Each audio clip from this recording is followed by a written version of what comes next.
अभी 4 महीना पहले जीरो सूत्र से त्रिपुर योगिनी साधना करने का मुझे निर्देश प्राप्त हुआ और वो त्रिपुर योगिनी साधना मैंने की।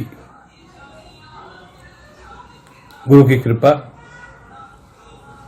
से वो साधना का बल मुझे प्राप्त हुआ।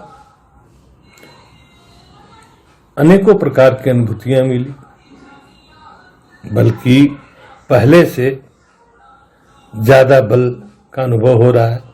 पूछा है कि साधनाएं क्यों सिद्ध नहीं होती, क्यों देवी देवता हमारा साथ नहीं देते, योगिनी यक्ष आदि प्रत्यक्ष या अप्रत्यक्ष रूप में हमारे साथ नहीं रहते हैं, तो ऐसे में क्या कारण हो सकते हैं जो हमारी साधनाएं अधूरी रह जाती हैं। तो पहला कारण जान लेंगे। पहले कारण में साधक बार बार साधनाएं बदलता है और कोई भी साधना को वो ठीक से लंबे समय तक नहीं करता है। जैसे ही उसका मन उचटता है तो वो साधना छोड़ देता है, फिर सोचता है कि कोई दूसरी साधना लूं और फिर मैं उसे करने लगूं। सबसे दूसरा बड़ा जो कारण होता है, कुछ मंत्र कीलित होते हैं। कुछ साधनाएं सिद्ध गुरुओं द्वारा गुप्त रूप से दी जाती हैं और वो मंत्र उत्कीलन करके देते हैं, कीलित मंत्र नहीं देते हैं, तब वो साधना सफल हो जाती है। कभी कभी ये देखा गया है कि जो इंसान के 7 चक्र होते हैं, उन 7 चक्रों की शक्ति के द्वारा वो कुछ मंत्रों को उत्कीलित कर लेता है जो कि बंद होते हैं, कीलित होते हैं, तो उनका उत्कीलन कर पाता है, तो वो उनको सिद्ध करके फिर उनसे अपने लिए काम लेता है। तीसरा कारण है, यदि साधना करते समय आप में नकारात्मकता आ जाए तो गुरु द्वारा उसका उपाय ना दे पाना और ना ही समझ पाना कि किस प्रॉब्लम को कैसे दूर किया जाए, तो इसमें साधक साधना करते समय छिन्न भिन्न हो जाता है मन से, उसका मनोबल टूट जाता है और वो दुखी हो जाता है। चौथा कारण है साधना करने वाले की मेहनत ना करना और अपने ही मंत्र में दोष लगा लेना, अपना गणित लगा करके,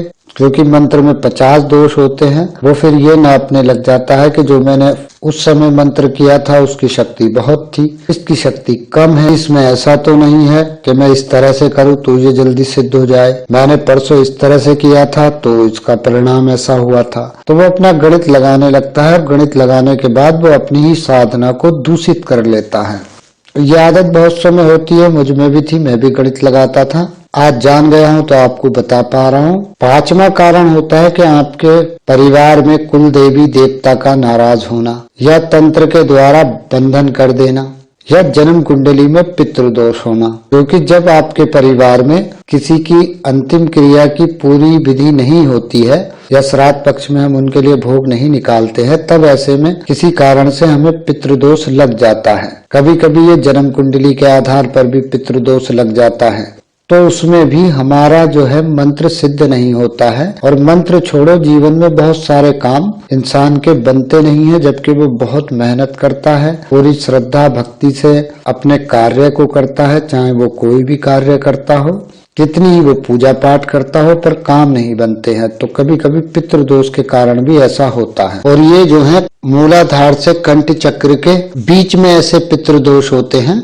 पितृ यानी कोई भी मनुष्य यदि संसार में मरा है तो वो किसी भी परिवार का है, तो वो किसी के भी घर का है। अगर वो आपके घर का नहीं है तो आप उन्हें भूत प्रेत चुड़ैल आदि बोल देते हो, लेकिन देखा जाए तो वो किसी के घर के पितृ ही हैं। तो भूत आदि का भी लगना ये भी एक तरह का पितृदोष ही कहा जाता है, लेकिन ये दूसरों के द्वारा तंत्र क्रिया से तांत्रिकों के द्वारा भेजी हुई चीज होती है।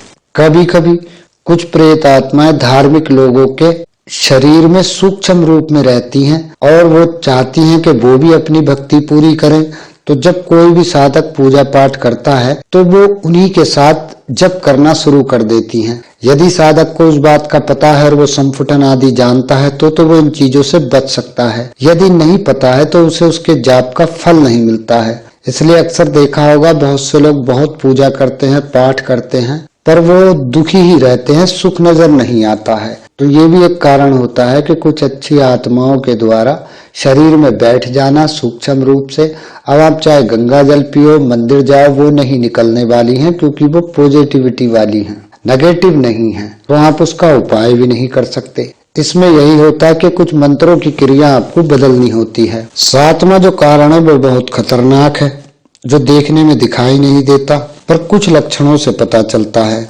जैसे कि कभी कभी चक्र तो खुल जाते हैं, ऊर्जा भी अच्छी हो जाती है, पर साधक का ऑरा कमजोर होता है, ऑरा उसका मजबूत नहीं हो पाता। तब ये चीजें चक्रों में घुस जाती हैं, जितनी भी मैंने सूक्ष्म चीजें बताई हैं, और वो आपके अंदर बैठ करके आपको भ्रमित भी करना शुरू कर देती हैं। ऐसे लक्षणों में ये होता है कि कोई आदमी किसी चीज को नहीं पसंद करता और अचानक उसे नॉनवेज पसंद आ जाता है, अचानक उसको शराब पसंद आ जाती है और वो उसका खूब भोग करता है, तो ये तब होना शुरू हो जाता है। कभी कभी देखा होगा कि कुछ लोग कहते हैं कि मुझ पर काली आ गई है, मुझ पर किसी की सवारी आ गई है और काली को आप ये भोग दो। देवताओं का रूप धर के, किसी की सवारी या किसी पीर का रूप धर के, और आप उसमें समझ नहीं पाते हो। कुछ लोगों को पता चलता है कि उनके कान में कोई मंत्र बोल गया, कुछ को ऐसा लगता है कि जैसे कि मेरी देवी मुझसे मन में कुछ कह रही है, मुझे कुछ सिग्नल मिल रहे हैं, कुछ को लगता है कि जैसे ध्यान में मुझे मेरे गुरु मार्ग दे रहे हैं, और तब ऐसी भ्रमित चीजें होने लग जाती हैं, जबकि सब नकारात्मक चीजें करती हैं, लेकिन हमको पता नहीं चल पाता है कि सत्य में ऐसा हो रहा है या नहीं हो रहा है। वो हम अनुभव के द्वारा ही जान सकते। विज्ञान में ऐसी पर्सनैलिटी को मल्टीपल डिसऑर्डर का नाम देते हैं। एक ही आदमी के अंदर अलग अलग तरह के व्यवहार बदल जाना, एक ही आदमी के भोजन में परिवर्तन हो जाना, तो ये सब जो है इन्हीं बीमारियों के नाम हैं। अब एक समस्या ऐसी है कि जो ज्ञान से भी जुड़ी है, जिसको विज्ञान कहता है बाइपोलर डिसऑर्डर, और ज्योतिष कहता है कि गिरोह की गणना के आधार पर दो गिरोह के मिलने से लोग आत्महत्या आदि कर लेते हैं। जैसे कि बुद्ध के साथ गुरु जुड़ जाए, ऐसा आदमी योगा अभ्यास करते हुए मरता है, समाधि में ही प्राण त्याग देता है। दूसरा, बुद्ध ग्रह आपके विचारों को नियंत्रित करता है, क्योंकि बुद्धि का ग्रह है। गुरु आपके अध्यात्म को निर्धारित करता है। तो दोनों का कॉम्बिनेशन ना होना ही नुकसानदायक होता है, और ऐसे में यदि चंद्रमा की दशा बिगड़ जाए तो और भी खतरनाक होता है। तो मनुष्य के फिर ऐसे आसार बन जाते हैं।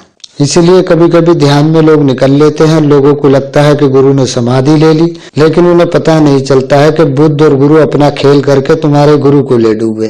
तो यही कारण होता है कि लोग समाधि में भी मर जाते हैं, इन ग्रहों के कारण।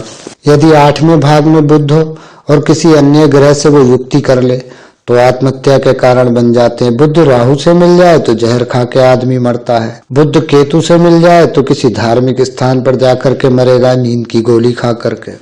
ऐसे कारण ना हो और हैं तो इनसे दूर होने के लिए उपाय बताए हैं। शिव की पूजा बताई है, भगवान कृष्ण की पूजा बताई है, क्योंकि आध्यात्म से गुरु मजबूत होता है, और गुरु जब मजबूत होते हैं तो मनुष्य गलत कर्मों से बचता है। बाकी जो कारण है वो फिर आपके अनुभव आदि चक्र आदि देखने के बाद ही पता चलते हैं कि आप साधना करने लायक हो या फिर आपके चक्र मजबूत नहीं है, आपका ऑरा मजबूत नहीं है। एक बहुत बड़ा कारण होता है कि जब आप ध्यान करते हो तो आपके चक्र मजबूत हो जाते हैं, पर आपने जीवन में मंत्र आदि पाठ तो कभी किए नहीं। पाठ करना और मंत्र करने से ऑरा मजबूत होता है। अब ये आपको देखना पड़ता है कि आप किसका मंत्र करो या कितनी जल्दी आपको ऑरा मजबूत करना, तो कौन सी साधना की जाए, किस देवता की पूजा की जाए। तो जब ये चीज आप नॉर्मली समझने लग जाते हो तो आप दोनों चीजें मजबूत कर लेते हो, ऑरा और अपने चक्र। तभी आप किसी साधना को हाथ लगाते हो तो वो सिद्धि की कगार पर पहुंचती है, अन्यथा फिर नाकामयाबी मिलती है। विज्ञान के आधार पर, तर्कों के आधार पर अपने जीवन को समझने की कोशिश करें। आप वाकई में क्या कर रहे हो, कहीं आप ध्यान कर रहे हो या हेलुसिनेशन बना रहे हो या आपकी मति भ्रम हो गई है। मैंने बहुत यूट्यूब पर देख रहा हूं, कुछ लोग कह रहे हैं कि अप्सरा साधना में प्रेत साधना होता है, प्रेत का आगमन होता है। ऐसा तो नहीं है। मैंने भी अप्सरा साधना किया है, मैंने किया है आज से 20 साल पहले, और उससे अच्छा लाभ मिला है। आज भी अप्सरा का जब मैं आवाहन करता हूं तो वो मुझे इंगित करती हैं कौन सा काम करना है, कैसे करना है, और मैं जब करके देता हूं तो उसका लाभ मिलता है। मैं जब साधना क्षेत्र में उतरा था, मेरे भी कोई गुरु नहीं थे,